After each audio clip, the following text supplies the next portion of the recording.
దాతలు స్వచ్ఛంద సేవా సంస్థలు ఏర్పాటు చేసిన ఉచిత వైద్య శిబిరాలను ప్రజలు సద్వినియోగం చేసుకోవాలని డాక్టర్ రాయవరపు సత్యభామ సేవా సంఘం చైర్మన్ డాక్టర్ రాయవరపు సత్యభామ పేర్కొన్నారు. కాకినాడ దుమ్ములపేటలో శివశక్తి మహిళా సంఘం ఆధ్వర్యంలో కుస్మా హాస్పిటల్ సహకారంతో ఉచిత వైద్య శిబిరం జరిగింది.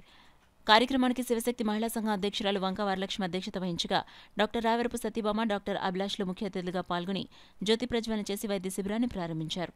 ఈ సందర్భంగా డాక్టర్ సత్యభామ, డాక్టర్ అభిలాష్ మాట్లాడుతూ దాతలు స్వచ్ఛంద సేవా సంస్థలు ఏర్పాటు చేసే వైద్య శిబిరాలను ప్రజలు సద్వినియోగపరచుకోవాలన్నారు. అనంతరం డాక్టర్ అభిలాష్ రోగులకు వైద్య పరీక్షలు చేసి మందులు పంపిణీ చేశారు. కార్యక్రమంలో భాగంగా అతిథులు డాక్టర్ రాయవరపు సత్యభామ, డాక్టర్ అభిలాష్లను శివశక్తి మహిళా సంఘం అధ్యక్షురాలు వంక వరలక్ష్మి, అనిత, శివ, బాబులు శాల్వా కప్పి పుష్పగుచ్చాలు అందించి ఘనంగా సత్కరించారు. ఈ కార్యక్రమంలో మహిళా సంఘ నాయకులు హైమావతి, చిల్లాలక్ష్మి, స్థానిక పెద్దలు, మహిళలు పాల్గొన్నారు. ఇక్కడ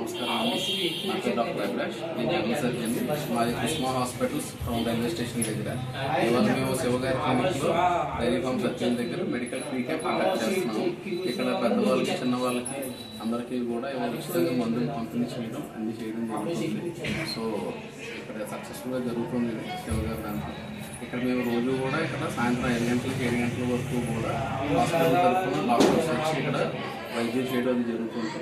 తప్పకుండా అందరూ వచ్చి ఈ హాస్పిటల్ సర్వీసెస్ అవైల్ చేసుకోవడం కోరుకుంటున్నాం. చెప్పాలంటే చాలా వరకు కాకినాడలో డయేరియా కానీ, టైఫాయిడ్ కానీ, అదే చాలా ప్రజలు చాలా వరకు వచ్చినాయి. అలాంటి వారికి అలాంటి టైంలో ఈ యొక్క మెడికల్ క్యాంప్ చాలా ఉపయోగం చెప్పాలి. మా యొక్క వరలక్ష్మి, మన కోడలు, ఆయన అబ్బాయి, ఆయన డాక్టర్ గారు అందరూ ఒక మంచి ఆలోచనతో మెడికల్ క్యాంప్ ఏర్పాటు చేయడం జరిగింది. ఇలాంటి కార్యక్రమాలు చేయడం వల్ల స్వచ్ఛంద సేవా సంస్థ చాలా మంచి ఆలోచన. ఇది భావన సహాయ సహకారం తప్పకుండా ఎప్పుడు అందిస్తాము. కాకపోతే ఈ చుట్టుపక్కల వాళ్ళందరికీ కూడా ఇది ఒక మంచి ఆరోగ్యమైనటువంటి ఒక క్యాంప్ అని చెప్పాలి.